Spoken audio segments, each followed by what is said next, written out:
Welcome to Bet the Edge on Tuesday, February 21st. Thank you, everyone watching on our NBC Sports YouTube channel. Coming up, it's a big night of hoops. Drew and I will handicap multiple top 25 college basketball matchups. We're talking Iowa State and Texas, Indiana, Michigan State, a couple more games. We're also going to talk some tournament odds, Drew, because I need your take on a couple different conferences. We're talking Big Ten, SEC, of course, Big 12, the best basketball conference of all. So it's been a while, man. Haven't seen you. How you been? Yeah. What's going on? Yeah, no, I was just going to say the same. Yeah, I haven't seen you really since we did Super Bowl coverage. And, hopefully the end of the NFL regular season was swell for you also. But, we are fully in your world. This is college basketball extravaganza this week. They got the whole sports universe to themselves. There is nothing else cooking except for hockey. And realistically, college basketball is, I think, having a pretty good season. Like, this is as wide open as I can ever remember it. I mean, when it's in terms of like driving ratings, they probably like it more when it's like the blue bloods are dominating and it's just nonstop coverage of who's going to win, Duke or Kansas. Well, I think that may be where we're headed, at least the way these teams are playing. Duke and Kansas look pretty darn good right now, coming off of incredible wins last night. No, I think I'm definitely getting back into caring about college basketball, which is a lot of fun. And hopefully you can help me find some winners tonight, because tonight's slate is pretty awesome. Yeah, there's so many games. It's really loaded. We were joking before, the producers and I, saying they said some of these lines don't make sense, and then they named two of them. I'm like, I bet both of those. Yeah. That's how college basketball's been for the most part. But people have figured it out.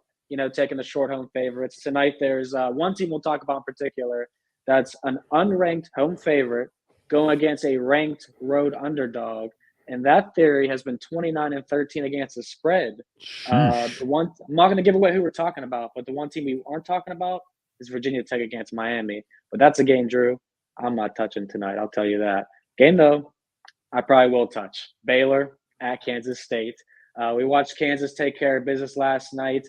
Kansas took care of Baylor with a massive second half the last time Baylor and Kansas met. So I'm thinking Baylor, with that second half struggle, leaves the door open for Kansas State here in the first half. Full game, though, we know no one is safe in college basketball. So this might be more of a live bet opportunity if I'm passing on K-State. What are you thinking about? Yeah, this one's tough because Baylor Bears, of course, close to our hearts after that title run a couple of years ago. Always want to see the program succeed. I can't make this a fair price, though. My numbers say Kansas State ought to be favored by 1.5 here, not 1.5 point dogs. Now, that's a pretty narrow edge. There's pretty clearly, not a lot of value around 0 in college basketball. But at the same time, I think the money line prices are basically flipped here. And so, I think Kansas should be minus 120. They're plus 100. Small edge for me, but don't really know that I have the conviction to go against my Bears. Yeah, I don't either. That's why I said first half Kansas State's probably the way I would look at this game. But they beat Baylor earlier in the season, 97-95 in overtime. So Baylor would want nothing more than return that favor at Kansas State.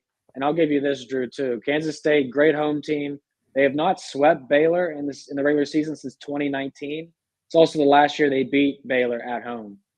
So very interesting. They're number 5 defensively at home this season, 112th on the road. So it's very easy how to play Kansas State, but Baylor's tough. Well, now that we're saying this, and I'm looking at the previous result, almost 200 points. Now, granted, we had an overtime period, but The under is live. Is total a little low? Yeah, that's kind of weird. Baylor, pretty obviously a resilient offense, one of the best in the country, top 3 by my numbers. And bad defense, particularly on the road. Kansas State, if they can get into a scoring groove, 147.5 should be under pressure pretty early and often in this one. So I'm going to take a closer look at the over. I may have some action on this game after all. Yeah, well, here's the thing I will say about that, because last night people were doing that with TCU and Kansas. And I just thought there were some inflated lines, too, based on how those teams played previously. But I don't know. When the teams have a very high-scoring game like that, I feel like the books give us a higher number to make us feel like it'll be very high-scoring again. But I don't know. I just don't feel like that's going to be the case here. Okay. But Well, if you do bet the over, I mean, best of luck. interestingly enough, it was 145.5 the first time around, and even with the enormous score line, they've only adjusted it up 2 points. Obviously, change of venue matters, and my numbers say this should be about a 151.5. So I think, I've talked myself into a college basketball play. Let's go points. All right, let's go. TCU at 83 points first time around when these teams met, so should be a good game. Excuse me, Baylor. But yeah, I like this game a lot. Next game, though, Drew, I don't feel good about. I might need you to lead the pack here because I know Jay's harped on this team a couple times when I've talked to him, but he's been talking about Tennessee, Texas A&M, but he likes Tennessee. The last time I talked to him, I said I don't know if he's going to feel that way in a month or so. And yeah, they've been 2-4 in the last 6 games, 2 losses by a point each.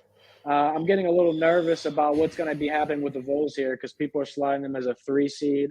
I like them more as a 4 seed. But A&M, they've been hot. They've been looking good, especially at home. 7-0 in conference play, held 4 of their last 5 opponents to 62 or fewer points.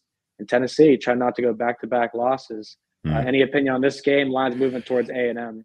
Yeah, I think this is one that I absolutely have to stay away because I was caught up in the Tennessee love as well. I basically looked at their resume when we were, about 3 weeks ago, and I was like, put that team in pen that they're going to make a run in the tournament.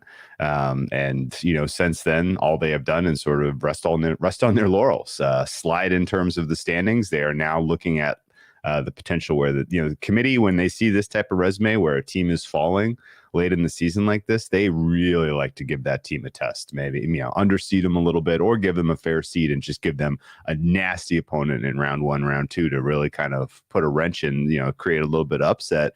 And I think that's where we stand with Tennessee right now. Now, is there enough time in the regular season to turn this around? Can they win the SEC tournament and go in hot? Obviously, there's lots of time left, and for those reasons, I think I have to stay away. But if I had priced this game, 3 weeks ago, I would have made Tennessee, short chalk on the road. And you're right, 2 teams trending in opposite directions makes you think that if you kind of want to ride the hot hand, that's the Aggies clearly in this spot. But the fact that Tennessee is as talented and they have the underlying metrics, and there's really no reason they should have a slid lately, aside from the fact that they're just safely in and trying to regroup before the tournament. I think realistically, Tennessee ought to have a shot here, but too much volatility for me to get involved in. Yeah, I don't think Tennessee's offense is anything worth backing most of the times, but I like to take teams normally that have lost their previous game that don't lose back-to-back games very often. That would be Tennessee.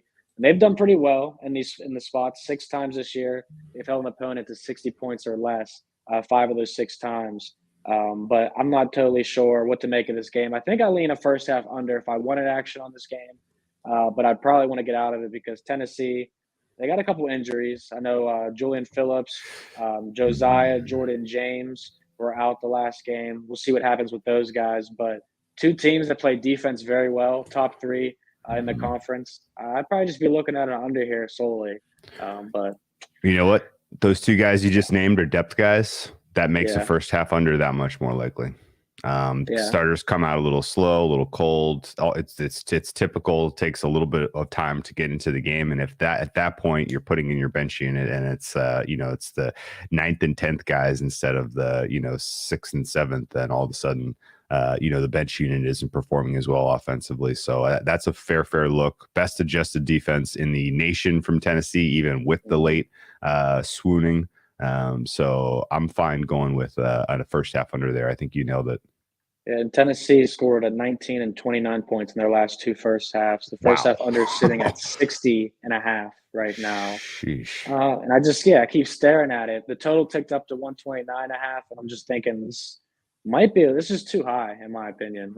So if I'm getting action on this game, I think the under is a much better look than picking a side here because Tennessee might be. Well, they're already desperate.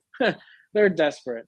And tonight, I think we're going to see that come out here. So desperate team tax into their strength, and that's defense. It does. Yeah, it does. Exactly. Yeah. All right. We're locking it in, man. I'm going to log into my account here while we bring up the next game. But Marquette and Creighton, and everyone watching live, we encourage you guys to hop in the comments. If you guys have any questions about games, any plays you got on tonight, please drop them in here so we can talk about them too. Big East basketball. Marquette and Creighton. This is one of the ones that we joked about before we got on the podcast because why is Marquette getting 5.5 points here? Well, there's a couple factors, Drew. Creighton obviously hot. Both teams are very hot. We'll say that outright. But this is a home revenge spot here for Creighton because I love that. Marquette got them 69-58 earlier this season. They didn't have Ryan Kalbrenner. Creighton did not. That is their star big man. He is back. And since he's been back, they are the fourth-rated team by Bartorvik since December 22nd. Top 20 both offensive and defensive efficiency. Only lost last 10, Drew. Double OT loss at Providence. I like Creighton. I played the 5 and the 5.5. I think this line wants you to bet Marquette. I've already fell for this Marquette trap a few times. I won't do it again. Yeah, the advanced statistics say Creighton's the better team. And it's not really a debate. I mean, Creighton had a funny start to their season. They won their first 6 and then they lost 6 in a row. Really? That's a wild start. They go from 6-0 to 6-6. But you look at their Big East resume overall, they started out with a loss to Marquette on the road, 69-58, and then since have been very, very, very solid, particularly at home.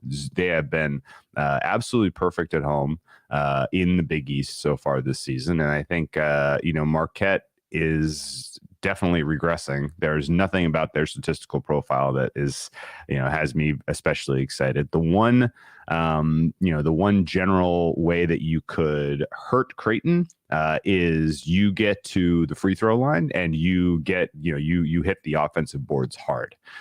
And as far as I can tell you, Marquette really does not have the makeup to do either of those things well. So realistically, this is a decent matchup for Creighton. 5.5 looks pretty close to fair for me, so I'm going to pass, but I completely understand where you're coming from with this handicap. Yeah, I think a lot of it, too, comes down to when you're the road team, you have to protect the ball, force turnovers, make threes, make your freebies, rebound well. Those are the 5 keys to most games. And Marquette, they don't make free throws. They're a 71% free throw shooting team. In Big East play, they're one of the worst rebounding teams defensively. Offensively, they're middle of the pack. We know they don't turn the ball over much. They force a lot of turnovers, so they got that. And they like to play fast offensively, play slow defensively. But I like Creighton, man. I think that this is definitely a spot where the public will want to take Marquette because that's a lot of points. But this line is definitely screaming Creighton is the better team. And just given what they've done lately and the fact that Marquette allows almost 40% from 3, they're on the road, Drew, in conference play. The home team might hit a couple threes and got the big man down low. So I'll take that for sure tonight to the bank. And I'll throw them in a money line parlay with the next team we're talking about. Drew, first, before we talk about these two teams, Iowa State, TCU, and let's throw Kansas State in this conversation. Those 3 teams, who would you rank higher of those 3? Oh, man. I'm going to say TCU first by a hair over Kansas State, and then I'm going to put Iowa State squarely third. What about you? Thank you. I agree 100% wholeheartedly. And I'd say the number 3 team is the Texas Longhorns.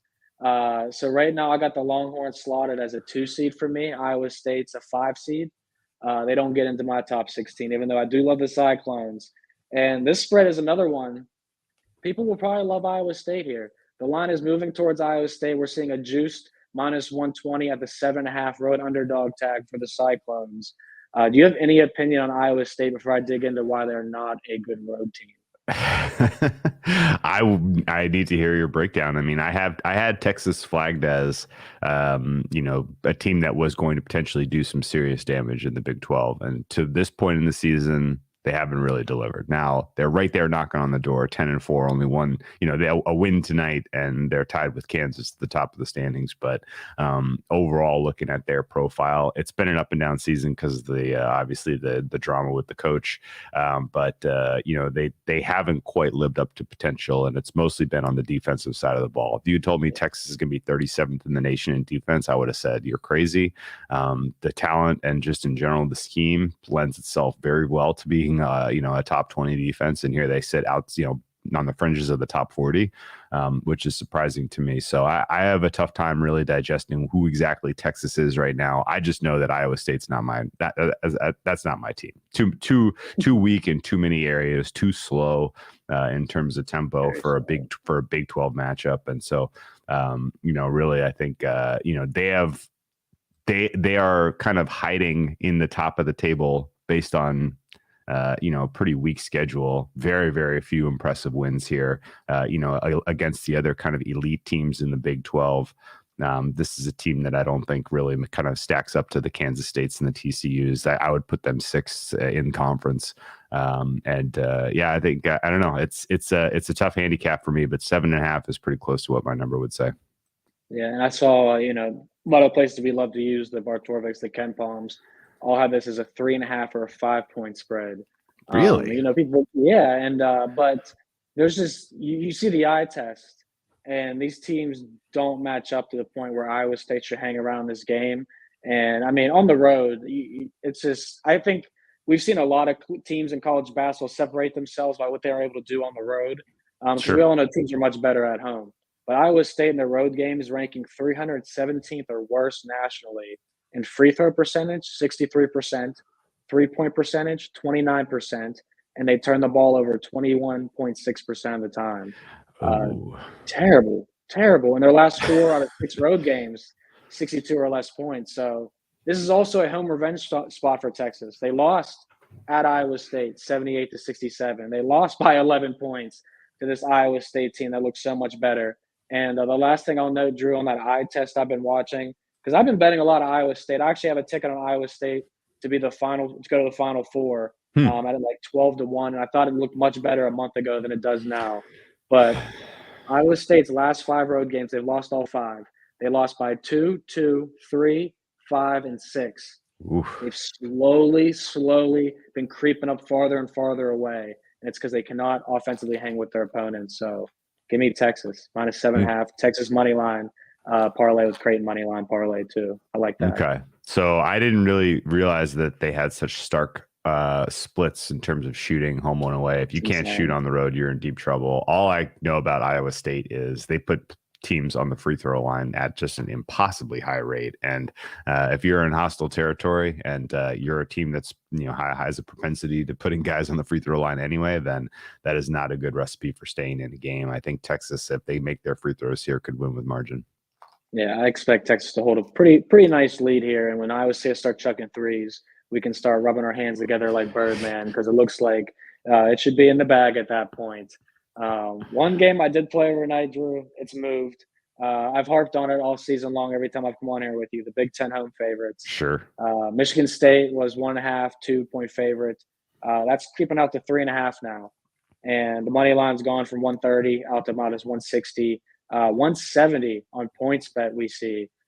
So everyone's buying in to Michigan State. But I'll say this, Big Ten home teams, 21-9 on the money line their last 30.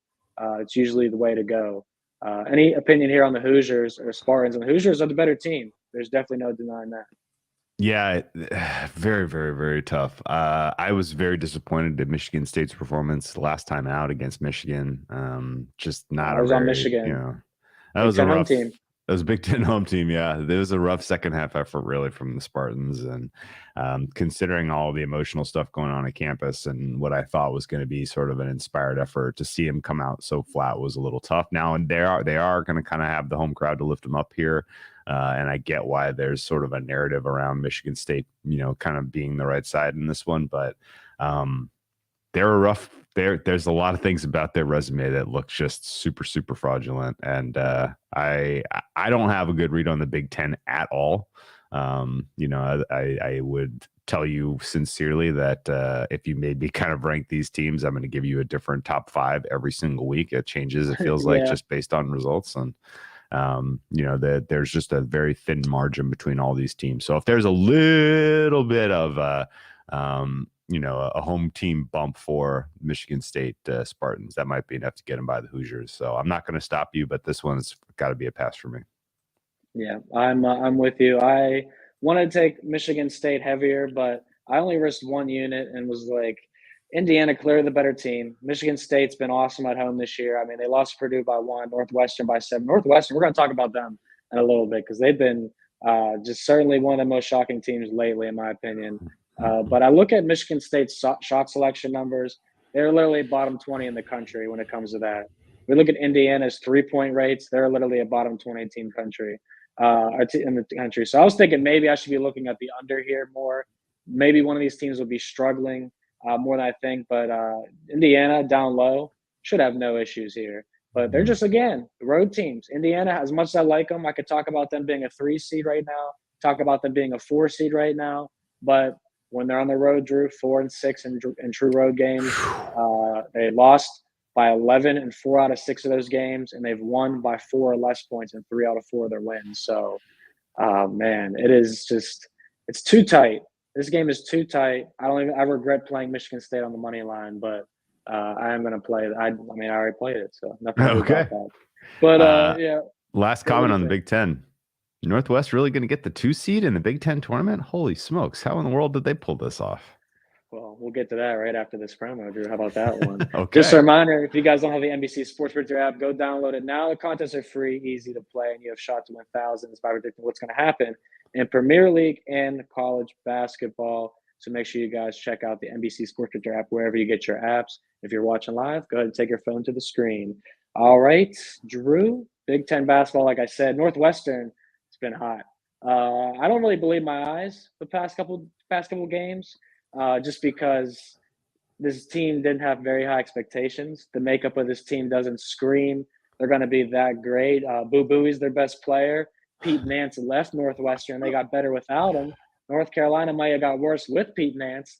Sorry, Pete. But the Wildcats, I think, are the third team right now in the Big Ten, but I would make them 4 behind Iowa, in my opinion. Where do you rank these teams in the Big Ten? Who do you like the most? Because hopefully it's not Purdue, man. I'm done with Purdue. Well, I mean, Purdue's number 1 with a bullet, but they are also the prime, like the clearest. Like, I can't wait to fade this team in March that I've seen in a while. So I would like to see them get a very, very hotly contested 1 seed and then just bombs away against them in that particular region. Number 2 for me right now is Maryland. Number 3 for me right now is Northwestern. Number 4, Michigan State. Number 5, Michigan. Number 6, Indiana. But again, the margin between 3 Northwestern and 6 Indiana is literally a head hair. I mean, it is a very, very, very narrow call between those 4 teams: Northwestern, Michigan State, Michigan, and Indiana. So, I think Maryland is the sleeping giant in the mix here. If they get a 7 seed, if they're on the bottom side of a region with a vulnerable 2 seed, then I may be looking for a Sweet 16 run out of the Terrapins. But we will kind of hold our breath here and see where they get placed, because of the rest of these teams, they all have some fatal flaws. Michigan, Indiana, Michigan State, and Purdue, especially, like those teams all fail to create turnovers when it matters most. They can't shoot the 3 especially well, except for Purdue. They play too slow for March Madness type of setting. If they run into a fast-paced team, they're going to get mowed.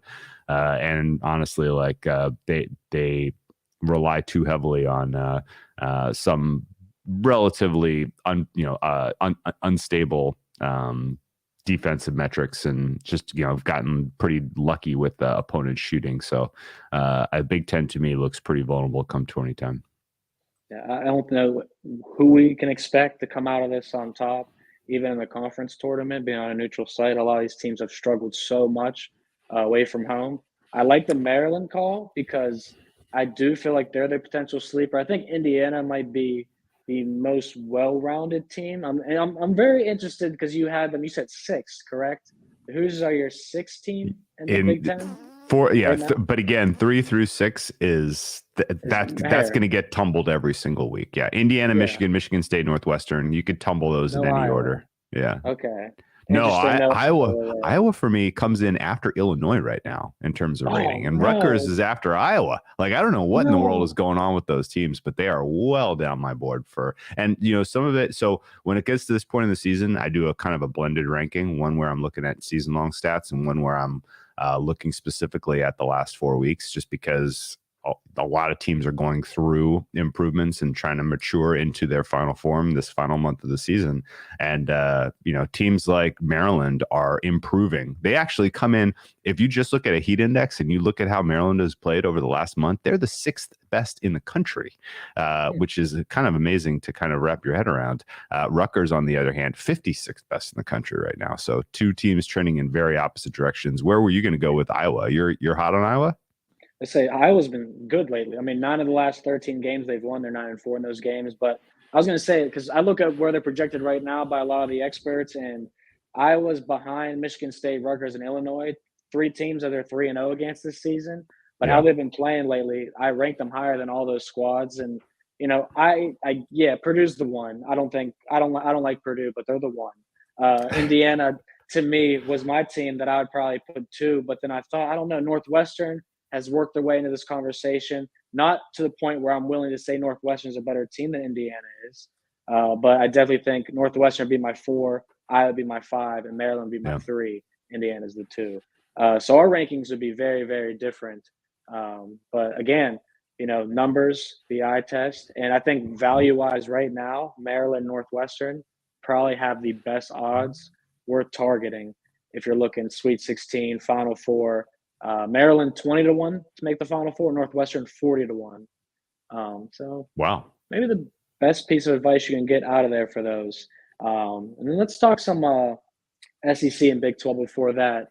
Make sure you guys go get the Roto-World app. We got a lot of stuff going on with Roto-World and our baseball guides, but if you want to get the app, stay ahead of your competition by getting players on your roster. You can favor them, get the injury updates, player news, and much more delivered right to your phone. It's available in your app store today. So make sure you guys check that out too, wherever you get your apps. And for SEC or Big 12, where do you want to go first, Drew? Boy, let's do SEC first. I have a tougher time with this one. I feel like my view of the Big 12 is pretty there may not be much we can argue about, but the SEC, I feel like there might be. Alabama is sort of the most interesting handicap out there because surely the advanced data, surely the recent performances would tell you that Alabama might be top 3 title contender, maybe top 1, depending on who you ask. But you have number 1, number 2, number 3. Where's Alabama for you? Of lately, they are playing very, very well. Number 1. And but that said, their overall resume scares the bejesus out of me because this is a team that can't create turnovers, and that's sort of the kiss of death when he gets to, are you a favorite in a March Madness environment? You run into one team that has a hot first half shooting the 3. The only way you can close that gap realistically is to create turnover. If you're struggling in that department, then best of luck to you. Doesn't matter how much more athletic you are than your opponent. Doesn't matter how much, how much more willing you are to push pace. You're in deep trouble, and that's kind of where Alabama stands just in terms of their overall makeup. Purdue and Alabama, the 2 flashing red lights at the top of the board here in terms of creating turnovers. So those are the 2 most susceptible to upsets come tournament time, in my opinion. Yeah, I agree with you. They had a very, very quick exit last year, losing in the first round as a 6 seed to Notre Dame, a team that probably won't make the tournament this year. Alabama's come back pretty good, though. But yeah, even with the loss against Tennessee a few days ago, they bounced back 108 points against Georgia. We know what Alabama's just capable of offensively. But the big difference for me, Drew, once again, like you said, they're not turning the ball over. Last year, they were 203rd defensively in that category. This year, they're 320th. So they got worse, way worse. Yeah. But one area that they got much, much better in is 3-point percentage on offense. Last year, we harped on how bad they were, 30.9%, 303rd. This year, 36%, almost 91st in the country, just a hair under 36%. So, yeah, they definitely are a much better team, I think, and I would not be willing to back them here. You see the Final Four price on the screen was $175 compared to what Purdue's throwing out there. I don't want either of those two teams, like you said. The rest of the conference, just in general, anybody do you feel hot about? Because Kentucky's warming up. Arkansas offensively is a pretty good team. A&M, if they beat Tennessee tonight, now they're creeping on a conversation. Hey, are we a 4 or 5 seed? Are we a 6 seed? What are we? So it's heating up. SEC is heating up. I mean, the SEC is going to be extremely tough outs for every single other team in the Final Four. I mean, in the March Madness bracket. Like, these are really, really, really tough teams to play. They have, the Big Ten beats each other up to the point where those teams kind of are completely out of gas come tournament time. There's not quite as much depth in the SEC, so you get some breathers, which makes these teams kind of battle hardened, in my opinion, come March. And so I think, you almost certainly are going to have to kind of upweight them as you're filling out a bracket, as you're kind of projecting long term here, with the exception of Alabama, who I think is, again, kind of an upset threat. And God, maybe I'm being too tough on Alabama, because this is a super fast paced team, yet they still have one of the best defenses in the country. Usually there's a correlation between you play a little bit slower and your defense is a little bit better because you can put a little bit more effort into it. But that's not the case for Alabama. They are incredibly good defensively, despite being one of the fastest teams in the country. So I might be being too hard on them. They just can't force turnovers, which is how you get back into games. So they're going to need the right game state to kind of make their way through, to the later stages of the tournament. Now, in terms of the rest of the SEC after Alabama, we kind of talked about Tennessee and Texas A&M already in terms of their matchup tonight, but Texas A&M is rising to the point where you have to start taking them seriously, I think, in the tournament. Arkansas, similarly, I would have them as a Sweet 16 team, draw dependent. And then Auburn and Tennessee right now look like, kind of around, round 2 borderline Sweet 16 teams. And Kentucky, while I think they do get into the mix, I'm not really holding my breath that they're going to do anything special. So in order, I would put Alabama as the best, Texas A&M second. Right now, I would rank Arkansas, Tennessee, and Auburn kind of right together in one cluster, and then I would have Kentucky a tier below them. So that's where I currently look, and of course, a lot can change as we come down the home stretch here. And as noted, the ceiling for Tennessee is higher. It's just a matter of if they can regain their form. I agree. I was going to say completely. Right now, I'm going to release my top 16 tonight on NBC's website, NBC Sports EDGE. Stay tuned. One of my 1 seeds will probably be unpopular. There'll probably be some hate mail, but it's cool with me, Drew. We don't care.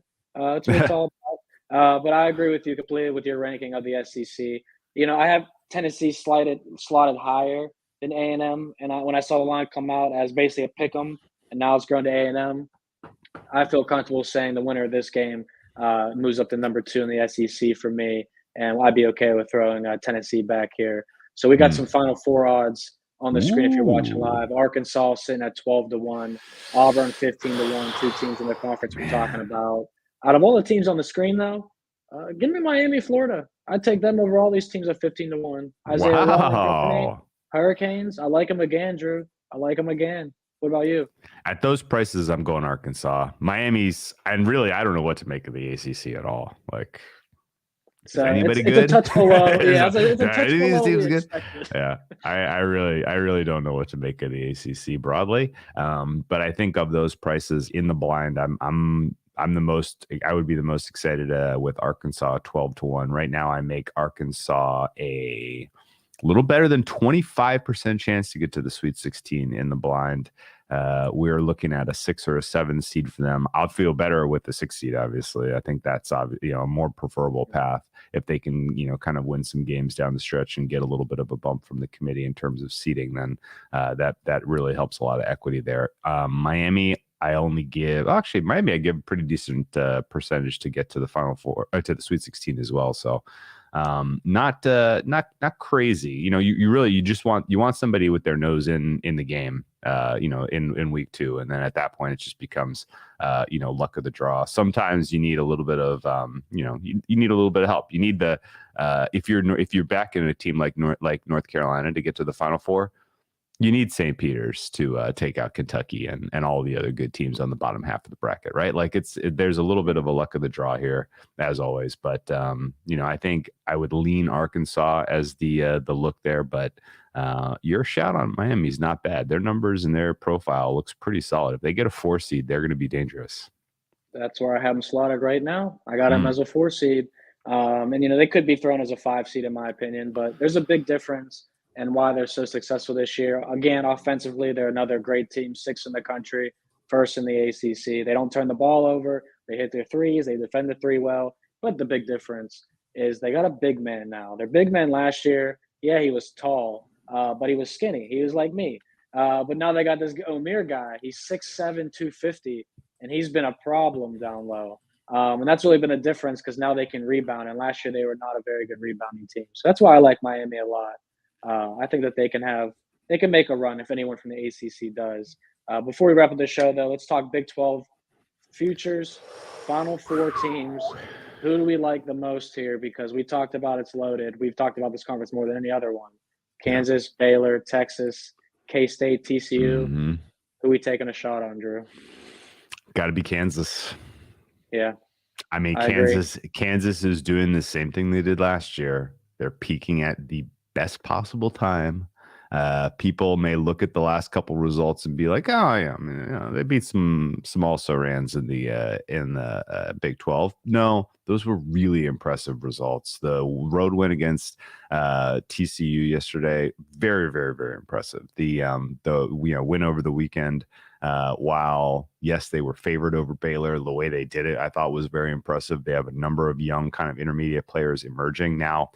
Kansas, of course, as you will remember, Vaughn, is our defending champion. And sometimes the committee likes to really throw a monkey wrench and give the defending champion just a number of hurdles and impossible tasks, because I don't think they like to establish dynasties necessarily. They want a little bit of a rotating who's the best. All that said, Kansas looks dynamic. They look dangerous, and they are peaking at the right time, which means they're probably going to get, I guess realistically, Kansas wins the Big 12, or if they even make the final of the Big 12, then I think we're talking about a 1 seed for this squad. And they're going to deserve it, and they're going to probably run back to the Final Four. So it's looking like Kansas is turning into one of the teams to beat. I would put Texas number 2, but it would be a soft number 2. And after that, gosh, man, you got to tip your hat to Baylor over that next group of teams, including TCU, Kansas State, Iowa State. And I think that's basically how I would shake it out. But for now, Baylor and Texas to me are sliding a little bit, and Kansas is peaking. Yeah, I'm with you. I think Kansas is once again just finding itself. I mean, these last 5 games, all victories, but 7 and won their last 8. They had some huge wins. I think the Kentucky and Kansas State, when they won those 2 games, I thought to myself, like, Kansas might be back. I should probably grab some futures odds. I didn't do it, and I regret it because they're sitting like 10-1, 11-1 to win it all. And I'm still thinking, back-to-back how difficult it is. But I trust these Big 12 teams. I feel like a team from the Big 12 could be represented in the national championship this year. And Baylor, I'm impressed with them too, Drew. If Kansas is going to lose, I think that opens the door for the team like Baylor, who's been red hot and just ran into a Kansas team that might be a little hotter. I don't know. I think I might take some future champs tickets on Baylor and Kansas. I was thinking TCU as a Final Four shot over Kansas State. Anything else in college basketball? Because we need your tennis plays before we get out of here. No, that's about it. I mean, I think we gave it some due coverage here. We'll have to hit the Big East, the ACC, and the Pac-12 next time, I guess. Yeah, for sure. We definitely. I mean, we have enough conversation points for all these teams, so I definitely like that. I did get a couple bets here. I like the first half under Tennessee, Texas A&M. I also took Creighton and Texas on the spread. And Drew, you were liking a little over action earlier. I think I'm gonna have to go over in that Baylor game and first half under in the Tennessee game. You talked me into the first half under, but that's going to be a solid look if the player health is really still an issue for Tennessee, which I believe it is. Yeah, me too. And it's a road game for the Bulls, so buckle up for safety. It's going to be a good one. All right, Drew. Favorites Rio de Janeiro looks. Yeah, we're playing tennis all over the world this week, Vaughn. We got men's and women's tournaments going on in the Middle East. Doha for the men, Dubai for the women. Iga Swiatek continues an absolutely dominant run. She's through 6-1, 6-1 against Leylah Fernandez today. I mean, we are on a collision course for an Iga Sabalenka final in Dubai. That would be just absolutely awesome.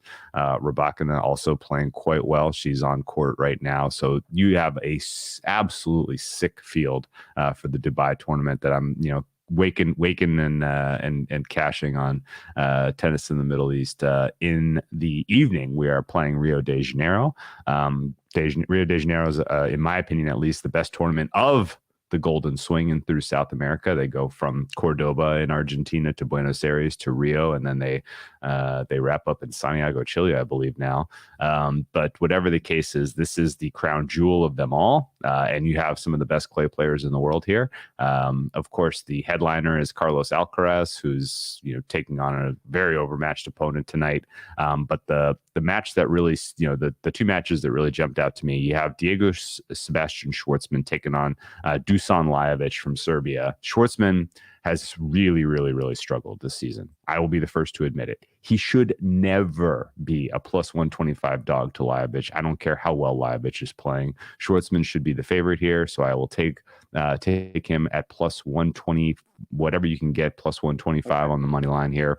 And then Jaume Munar taking on Zapata Morales, also a dog. I think he should be a small favorite as well. So two dogs for me in the afternoon in Rio de Janeiro: Diego Sebastian Schwartzman and Jaume Munar. And then we get to watch Thomas Bellucci in the night match, who we haven't seen play since like 2018. I don't know where in the world this guy came from. He got a wild card to play as sort of like maybe a going away retirement type of match. But anyway, he's going to get squashed by Baez. But no idea. Yeah, no idea where plus this guy is. 60 on the money line. No, I don't think he has a chance. But to be honest, like I kind of want to see what he looks like, because, like I said, like he hasn't competed in sort of a main draw at this level in a trillion years. Like we're talking pre-pandemic, so like might as well have been 50 years ago since we saw this guy play. So don't really know what to expect there, but that'll be interesting. And then couple dogs in for me in the night session. I like that. I got Schwartzman at plus 138 right now. Nice. And Munar plus 110 in my queue. I like that. I played some Madison Keys and Quentin Hallis. I don't know how to say his last name. Sure. But Keys cashed. Hallis did not cash. I woke up at 6:30 this morning Eastern time to watch tennis and see if I could learn anything.